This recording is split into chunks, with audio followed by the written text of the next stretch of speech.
Mississippi. I want y'all to take a look at this map. Reminded me of a song that Nina Simone sung, Mississippi. Goddamn. Yes, that song right there. Jackson, Mississippi is 82% black. In this map, purple dots represent the black population and yellow dots are the white population. Are y'all looking at this, family and friends? And if you just listening and not looking, I just read to you what the dots represent. The bottom line is that the state is primarily black. And I want to thank The Guardian for their reporting and the graphics. This map of Mississippi shows the black and white population. And as you can see, if you're looking, a majority of the white population lives in that upper corner of the map. Okay, look at the upper corner, see that yellow, that's where they are. And why is this so important? Well, because of this. Check out this headline right here. Revealed. Mississippi bill would carve out separate judicial districts for 80% of white residents in majority black city. Yeah, and this is 2023, the last time I checked, unless we've been catapulted back in time and I didn't realize it. Republican proposed jurisdiction fuels allegations of apartheid in Jackson. Okay, yeah, and that is the proper term for what is happening. Now here is the proposed plan. A new proposal would create a new judicial district that would carve out 80% of the city's white population. Just carve them on out. Just go on and separate them from the black folks in 2023. Now, 80% of the white residents in Mississippi's majority black capital city would be included in a proposed new judicial district with hand-selected prosecutors. Hand-selected prosecutors. It would create a new unelected judicial district within the city with 2 judges, 2 prosecutors, and 2 public defenders. Again, this reporting is coming from The Guardian. And who would appoint those new judges? White men. Yeah, the judges would be appointed by Mississippi's Chief Supreme Court Justice Michael K. Randolph, a conservative who is white.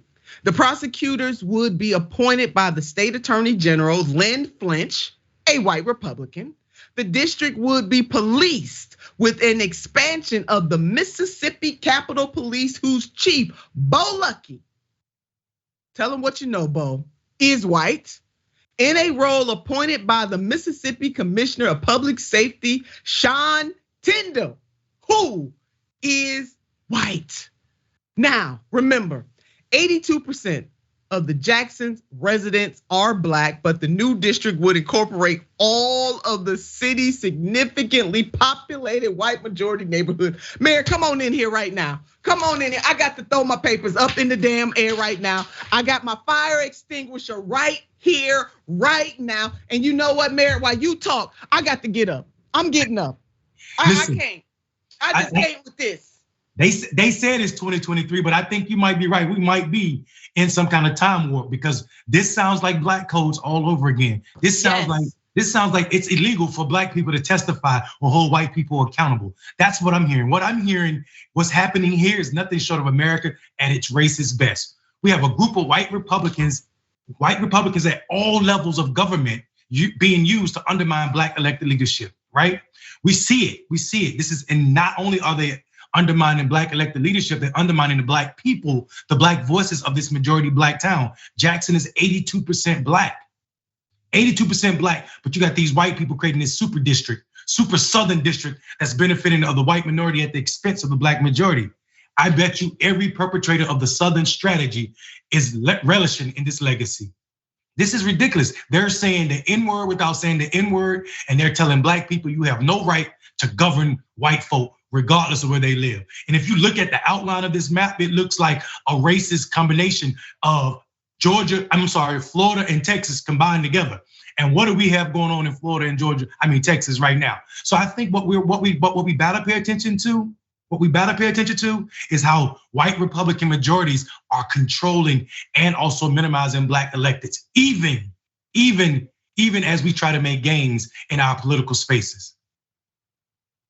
Man, we can't make this up. This is real. And it's happening. You know, how we read this stuff. We read the history of the civil rights movement. We read about the white water fountains and the colored water fountains. We read about the segregated waiting rooms on the interstate. We read about the marches. We read about that stuff. But now that we are living it in real time, Generation X is living this. The millennials living this. Generation Z living this. This is no longer about reading about it. We are living it. Because guess what, sisters and brothers and family and friends? Justice is never a destination. It is always a journey. Those same spirits that kept the white and the colored water fountain, those same spirits that didn't want the Little Rock 9 to go to desegregate and integrate schools. The same folks that wanted to keep the waiting rooms on the public transit or have black people in the back and white people in the front, or they had separate waiting rooms to get on the damn Greyhound. That same spirit is still very much alive. It reincarnates every generation. And that is what we find right now. You know what? My hair is on fire. And I'm not gonna sit up here and act like my hair is not on fire when it is on fire. This is foolery. This is foolery. I want to say something else, but it's a family show. This is foolery. And we going backwards. Put the mayor up. We going backwards. Put us side by side. Ain't no way in the hell in the United States of America in 2023 we should be going through this. Unless it's by grand design, right? And I think that's what we gotta acknowledge. When you say your hair is on fire, I hope people understand that that's a representative of poor working people and especially Black people in this country. The idea that you can build a district like this and propose it in broad daylight, not even trying to hide it. You're codifying racism all over again, and the world is watching. And like you said, we're living through it. And I promise you, silence will get us right back where we were. And I tell you, we will not be silent on this show or every time we're acting in it. We won't be. Plessy versus Ferguson all over again.